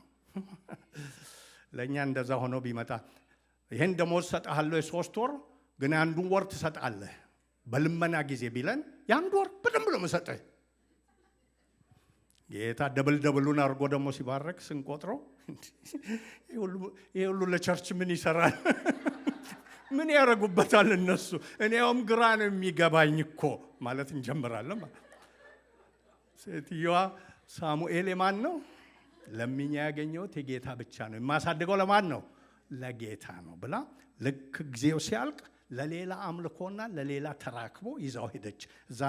እዚህ ጆሲ የሚያሳያችሁ ስዕሎች ላይ ታያላችሁ። ደስ አይለም? ልጁ በኤሊ ፊት ቆሞ፣ ኤሊ እስካሁን ምስክር ነው፣ በዛ አለ ማለት ነው። አሁን ዱላ ይዟል። አሁን ትንሽ እይታው እንደ ድሮ ነው፣ የተለየ ነገር የለውም። ግን እግዚአብሔር በዚህ እያናገረው ነው ማለት ነው። ምዕራፍ 2 ላይ የመጨረሻው ቦታ እንሄድ። እንዲህ ብሎ ይናገራል። ቁጥር 24 ጀምሮ ምዕራፍ 1 ላይ ይቅርታ አድርጉልኝ። ጡትን በተወ ጊዜ፣ ልክ በተወ ጊዜ ምንም መማለል የለም። ልክ በተወ ጊዜ፣ ጡትን በተወ ጊዜ ከእርሷ ጋር እርሱንና አንድ የ3 ምዕራፍ 1 ላይ ነኝ። የ3 ዓመት ወይፈን እንደ አንድ የኢፍ መስፈሪያ ዱቄት፣ አንድ አቁማዳ የወይን ጠጅ ይዛ ወደ ሴሎ ወደ እግዚአብሔር ቤት አመጣች። ደስ የሚለው ያንን በመጣችበት መንፈስ ነው አሁንም የምትመጣው። ምን ፈልጋ? ላየው፣ ልሰግድለት፣ ላመልከው፣ የሰጠኝን ልሰጠው አመጣችው። ሕፃኑን ገና ታናሽ ነበረ። ወይፈኑንም አረዱ፣ ሕፃኑንም ወደ ኤሊ ፊት አመጡት። እርሷም አለች፣ ደስ ይለኛል። እርሷም አለች፣ ጌታዬ ሆይ በሕያው ነፍስህ እምላለሁ፣ ጌታ ሆይ ወደ እግዚአብሔር ለመጸለይ በዚህ በአንተ ዘንድ ቆማ የነበረች ሴት እኔ ነኝ። ትዝ ይልሃል? የሰከርኩ የመሰለ ወይን ጠጅሽን አርቂ ያልክኝ ትዝ ይልሃል? እሷ ነኝ እኔ። ገና አንቺ ነሽ ብሎ ሳይጨርስ ምን አለችው? ስለዚህ ሕፃን ጸለይኩ፣ እግዚአብሔርም የለመንኩትን ልመናዬን ሰጥቶኛል። እኔም ደግሞ ለእግዚአብሔር በሉልኝ እስቲ ሰጥቼዋለሁ። ሰጥቶኛል። ምን አድርጌያለሁ? ሰጥቼዋለሁ። ኢየሱስ ጌታ ነው። ለምኜው ተቀብያለሁ፣ በተሳልኩት መሰረት ደግሞ ሰጥቼዋለሁ ብላ አልተዋችም። ቀጥላ ምን አለች? ዕድሜውን ሁሉ ለእግዚአብሔር የተሰጠ ይሆናል። መጥቼ አልጎተጉተውም፣ አላጓጓውም፣ ልቡን እንደዚህ አላማልልም። ምን ይሆናል? ለእግዚአብሔር የተሰጠ ይሆናል። ኢየሱስ ጌታ ነው። ወስደ ሰጠችው። እዚህ ውስጥ ብዙ ነገር አለ። ለኤሊ ምስክርነት አለ። ዝም ብላ አድርሳ መጣች ሊለን ይችል ነበር መጽሐፍ ቅዱስ። ግን እንዲህ አላት ኤሊ ፊት፣ የደነገዘው ፊት፣ የደነዘው ፊት ወስዳ ምን አለችው? እግዚአብሔር ልመናን ይሰማል። በነገራችን ላይ ይሄ የመሳፍንት ዘመን ተብሎ በሚነገር ጊዜ በመጽሐፍ ቅዱስ ውስጥ እስራኤል ውስጥ እንደ ንጉሥ አልነበረም፣ ህዝቡም ደግሞ የፈለገውን ነገር ይሰራል በሚባልበት ጊዜ ነው። ብዙ አመፀኛ በሚነሳበት ጊዜ ይሄ ቤተሰብ ተነሳ። የኤሊም ልጆች አመፀኛ በሆኑበት ጊዜ የሳሙኤል ቤተሰብ ሊነሳ ነው ማለት ነው። ጌታ ታሪክ እየሰራ ነው ማለት ነው። ስለዚህ ለኤሊ ወስዳ አሳየችው። ያ ልጅ ይሄ ነው፣ በዚህም ቤት ይኖራል፣ እግዚአብሔርንም ያገለግላል። ሌላ ኢንካውንተር ነው። ያንን ካለች በኋላ ጌታ ደግሞ ሌላ መገለጥ፣ ሌላ ዝማሬ፣ ሌላ ዜማ ሰጣትና ምዕራፍ 2 ላይ ያለውን ዘመረች። እዛ ፎቶዎቿን 1 2 3 እያላችሁ ብትሄዱ መጀመሪያ የጸለየችበት ነው። ሁለተኛው ላይ ልክ ጸለያ ስትነሳ ፊቷ ያበራበት ነው። ሶስተኛው ኤሊን ይዛ የሰጠችበት ነው። አራተኛውን ስታዩ አራተኛው ጋር ይድልኝ ጆስዬ ስብከት የምትሰብክበት የቅድሙ ጋር ብትመለስ ነምበር 4 ብታዩ እዛው ላይ ቆማ መስበክ ጀመረች ማለት ነው። ምን ብላ? ልቤ በእግዚአብሔር ያኔ ስትመጣ እንዴት ነበረች? እንደዚህ ድቁስቁስ ብላ አዝና ቢያስበኝ፣ ቢመለከተኝ፣ ቢያይኝ፣ ቢጎበኝኝ ነበር። ዛሬ ምን አለች? ሁሉን ካደረሰች በኋላ ፊቱን ካየች በኋላ እጁን ከተለማመደች በኋላ ለማስተማር ቀና አለች ማለት ነው። የማስተምረውም ሰምቼ አይደለም በጆሮ የማስተምረው ሰው ነግሮኝ አይደለም። የማስተምረው አይቼው ነው፣ ተመልክቼው ነው፣ ገብቶኝ ነው፣ አውቄው ነው። ስለዚህ እናገራለሁ። ምን ብዬ እናገራለሁ? ስለ እኔ እናገራለሁ፣ ስለ እሱ እናገራለሁ፣ ስለ ሰዎች እናገራለሁ። ልብ ብላችኋል? እግዚአብሔርን ማየት ማለት ምንድን ነው ብለን ተነጋገርን። በግንኙነትና በሁኔታ ውስጥ የእግዚአብሔርን ማንነት፣ ስራውን፣ የራስንም ማንነት ማወቅ ነው ብለን ተነጋገርን። ሐና በሁኔታው ውስጥ መታ እግዚአብሔርን አየችው። ከማየቷ የተነሳ ስለ እግዚአብሔር አወቀች። ያም ብቻ አይደለም፣ ስለ ራሷም አወቀች። ስለ ራሷ ብቻ ሳይሆን ስለ ሰዎችም አወቀች። ምዕራፍ 2 የሚናገረው ይህንን ነው። ስለ ራሷ ምን አለች? እንዲህ ብላ ተናገረች። ሁሌ እግዚአብሔርን ማየት አንዱ የሚያደርግልን ነገር መለስ ብለን እንድናይ ነው የሚያደርገው። እግዚአብሔርን አይቶ ራሱን ያላየ ሰው ዝም ብሎ ቀና እያለ የሚሄድ አላየም ማለት ነው። ያየ ሰው የመጀመሪያው ነገር የሚያደርገው ታስታውሳላችሁ፣ ጴጥሮስ ጌታ ከተነሳ በኋላ የሚያጠምድበት ወደ ሲያየው ድሮ ሲጠራ አሳ ከሚያጠምድበት ነው የተጠራ አይደል? ሁለተኛ ከትንሣኤው በኋላ ሲነሳ አሳ ሲያጠምድ ጌታ ሲያገኘው ዮሐንስ ጌታ እኮ ነው ብሎ ሲነግረው ብሎ ራሱን አይቶ ምንድን ነው ያለው? ራቁትን ስለሆነ አፍሮ ወደ ባህር ገባ። አያችሁ፣ የከበረውን ጌታ ሳይ ኢሚዲየትሊ ያየው ማንን ነው? ራሱን ነው። ዮሐንስ ሐዋርያው ጌታን በተደጋጋሚ ባየ ቁጥር ምን ሆነ? እንደ ሞተ ሰው። ኢሳይያስ በዙፋኑ ላይ እግዚአብሔርን ባየ ጊዜ ምን ሆነ? ራሱን ነው። ሐናም ራሷን አየች። ኢየሱስ ጌታ ነው። ስታይ ግን በዚህ ጊዜ ያችን የወደቀችውን ብቻ ሳይሆን የተለየችውን አየች። የተለየችው ከምን የተነሳ ነው? ቁጥር 1 መጨረሻ ላይ እንዲህ ብላ ትናገራለች። በማዳንህ ደስ ብሎኛል። ኢየሱስ ጌታ ነው።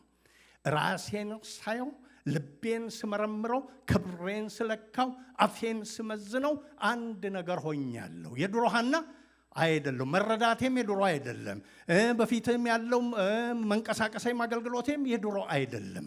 በማዳንህ ደስ ስለተሰኘው ልቤ ምን ሆኗል? በአንተ ጸንቷል። ልብ በሉ፣ እስካሁን ወልዳለሽ ሌላ ተብሎ አልተነገረንም። ይህን የምትዘምረው የለመነችውን የአውሰድ ብላ ቆማ ነው የምትዘምረው። ትውለድ አትውለድ ሌላ ነገር የተነገረ የለም። አንዴ አድነኸኝ አይቻለሁና፣ አንዴ ሰምተኸኝ አይቻለሁና፣ አንዴ ተመልክተኸኝ አይቻለሁና በዚህ ደስ ብሎኛል። ከዚህ የተነሳ ልቤ ምን ሆነ? በአንተ ጸንቷል። ይህም ብቻ አይደለም፣ ከውርደት አልፌ ክብሬ ምን ሆኗል? አሁን ከፍ ከፍ ብሏል። ይህም ብቻ አይደለም፣ ከዚህ የተነሳ ጎብኝተኸኝ፣ ሰው አርገኸኝ፣ ከሰው እኩል አስቀምጠኸኝ፣ ስጦታ ሰጥተኸኝ፣ ማንነትህን ገልጠህልኝ፣ አፌ ደግሞ ይከፈታል። በጠላቶቼ ላይ ምን ብሎ ይከፈታል? አትታበዩ፣ በኩራትም አትናገሩ፣ እግዚአብሔር አዋቂ ነው፣ ስራውን ይመዝናል ብዬ እናገራለሁ። ተምሬያለሁ። ኢየሱስ ጌታ ነው። ስለዚህ ስለ ራሷ ምን አለች? ቃላቶቹን ስሙ። ልቤ፣ ቀንዴ፣ አፌ ጸና፣ ከፍ አለ፣ ተከፈተ። አሁን የተለየው ነኝ። ምን ተገኘ? ስለ ልጁ አይደል የምታወራው። ማዳንህን አይቻለሁ፣ መስማትህን አይቻለሁ፣ መደገፍህን አይቻለሁ፣ መመለስህንና መመለስህን አይቻለሁ ብላ ትናገራለች። ሁለተኛ ደግሞ ስለ እግዚአብሔር አየች። ማየት ማለት ሁሌ እግዚአብሔር ማንነቱን፣ ስራውን፣ ጥበቡን አይደል ያን ነው። እዚህ ውስጥ ዘርዝራ የምትናገረው እሱን ነው። እንዲህ ትላለች።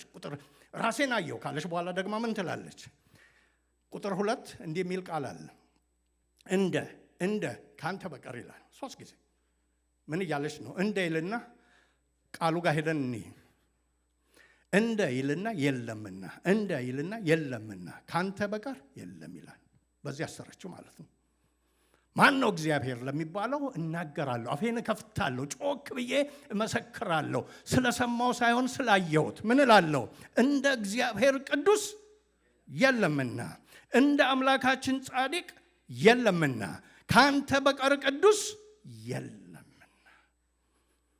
በየትኛውም ማወዳደሪያ በምንም ነገር ብትወዳደር አንተን የሚመስል ምንም ነገር የለም። ቅዱስ ማለት የተለየ ማለት ነው። ከአማልክት የተለየ፣ ከክፋት የተለየ፣ ከፍጥረት የተለየ ብቻውን ነው። ኢዮብ ሲናገር እርሱ ብቻውን ነው የሚለውን እሷ ምን አለች? ካየው ነገር የተነሳ እንዳንተ ያለ የለም። በቅድስና ቢሆን፣ በጽድቅ ቢሆን፣ እንደገና በቅድስና ቢሆን አንተን የሚመስል የለም። ከዛ ትዘረዝራለች ወደ ታች።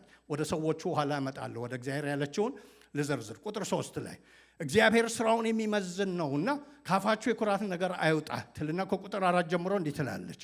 የኃያላንን ቀስት ሰብሯልና አለን ብሎ የወጡትን ማን ይነካናል የሚሉትም ቀስታቸውን ሰብሮ ከንቱ አድርጓል።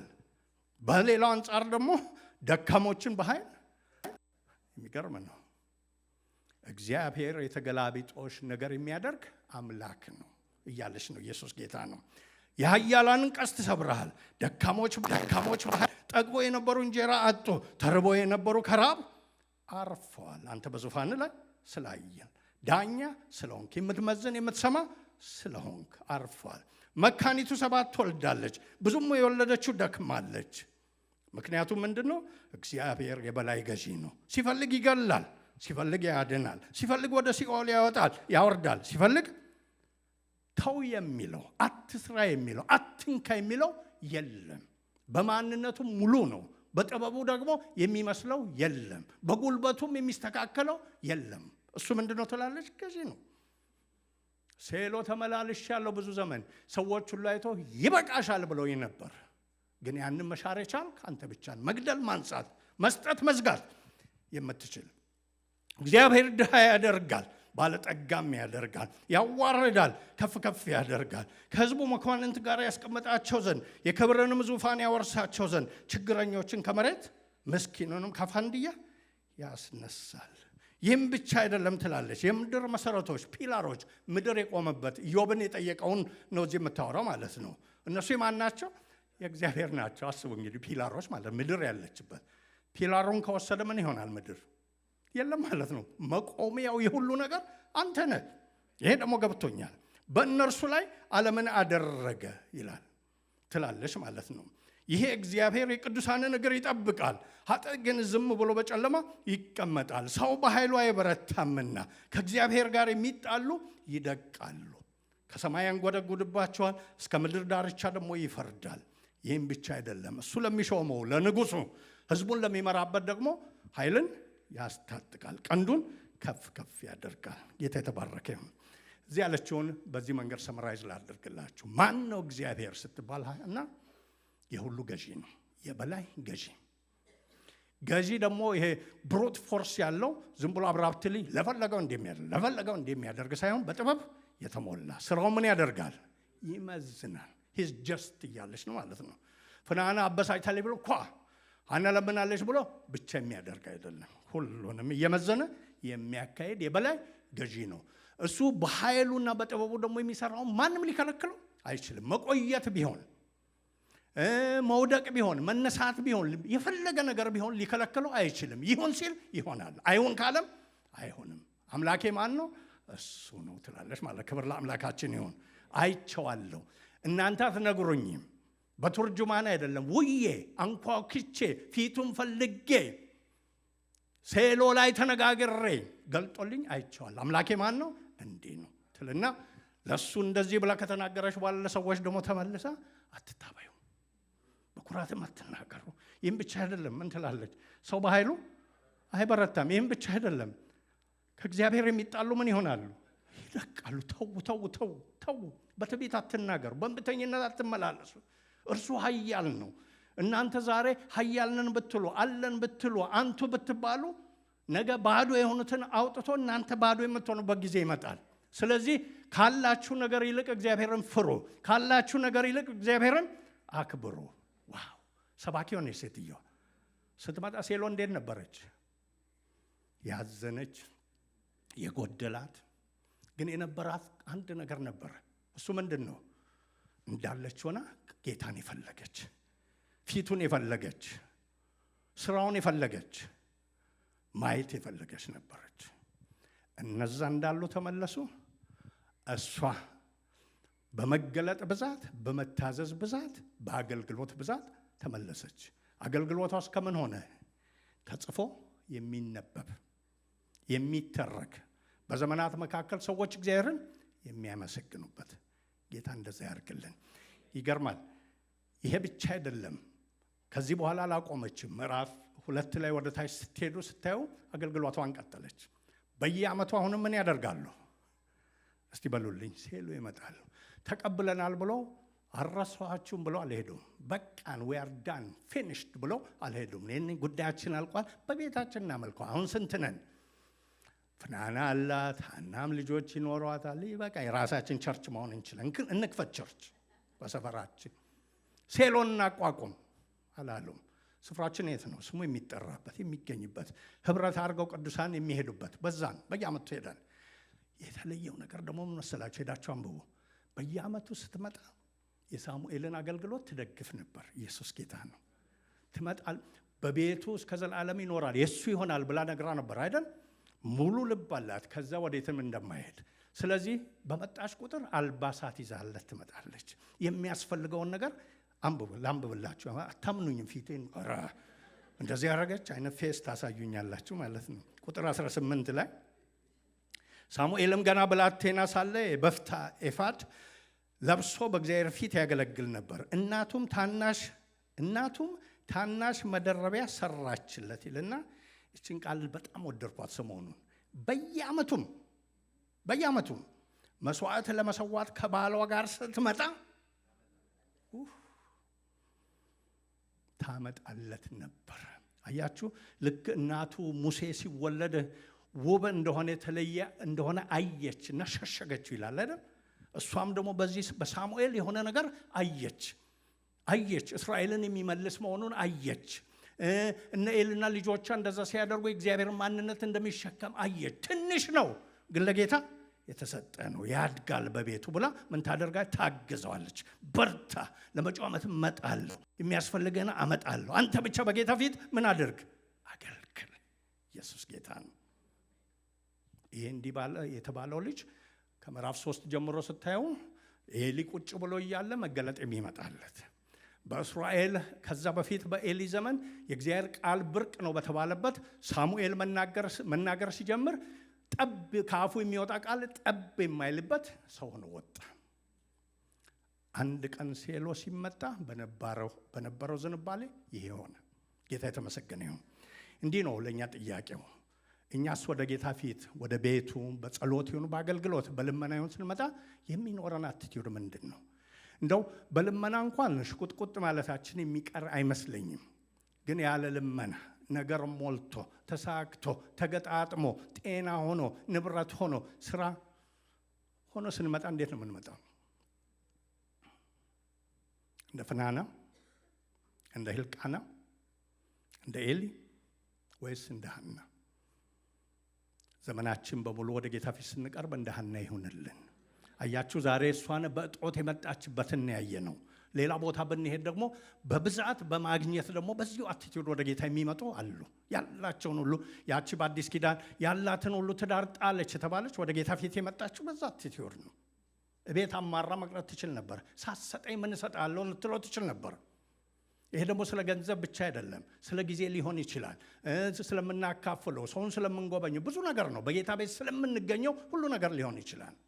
አለን ያለን ሁሉ የጌታ ስለሆነ ባለን ሁሉ ወደ ጌታ ፊት ስንቀርብ ልናየው ይሄ ሁሉ ያለኝ አንድም ሳይቀር ለዝማሬ ሳይሆን ለነፍስ የማን ነው?